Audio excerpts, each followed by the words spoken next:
Good morning. Welcome back to 4 More Minutes. I am Sam Bailey, the Soul Stir, stirring up your hearts and your minds for God. I want to thank you for joining us this morning, and I appreciate all those who subscribe to the Soul Stir. And please, if you have not yet done so, please subscribe to the Soul Stir and share these messages that you can be part of putting inspiration, encouragement, and motivation out into the world. Today, I want to talk about growing through changes.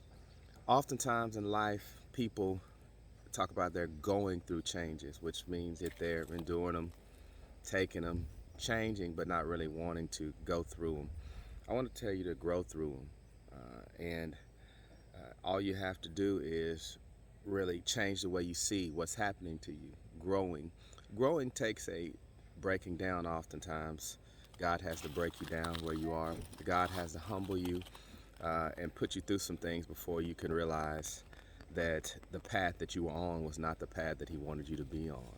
Grow through your changes. All of us are in transition, and life is about a process of continually going through transitions, but grow through them, not just go through them.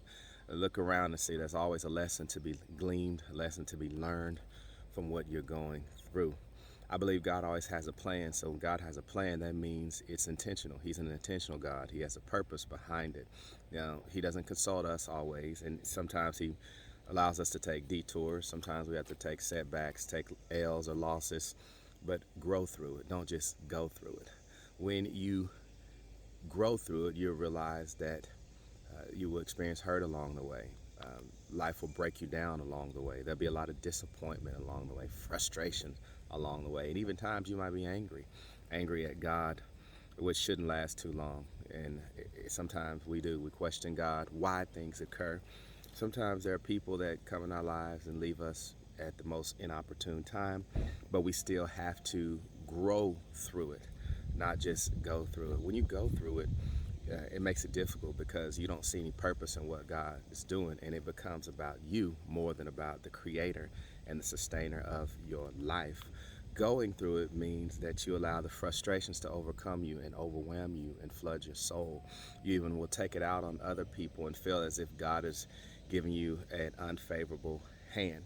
But if you grow through it, you will realize that growth is also a process. I'm not the same person now that I was before because of the lessons that I've learned. I've learned to trust Him. I've tried Him, and I know that through experience, God always provides.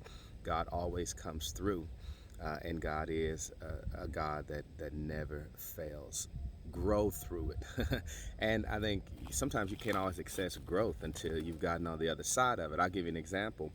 Sometimes you see a kid that you know since they were young, and you see that kid after a while, and you'll say, man, that kid has really grown up. That kid is really getting big. And that happened in the pandemic. I've seen some kids that I hadn't seen. They went through a growth spurt. Sometimes we go through growth spurts after a little bit of time has occurred, and you don't even realize until you haven't seen them in a while. So sometimes it's best to just settle down, settle your spirit, settle your heart, settle your soul, and just know that this is a process. Life is just about a process. Life is just a series of challenges to be met and to be mastered. So God bless you all today. Thank you for joining. Have a wonderful week. I appreciate you sharing these messages and joining as well. Just go ahead and just grow, learn, and enjoy the ride. It is a roller coaster at times, life, but God has a plan, God has a purpose, and all things, remember, are working together for the good. Not necessarily your good, but for the good of them that are called and them that love the Lord. So have a wonderful day. We'll see you next time right here on 4 More Minutes.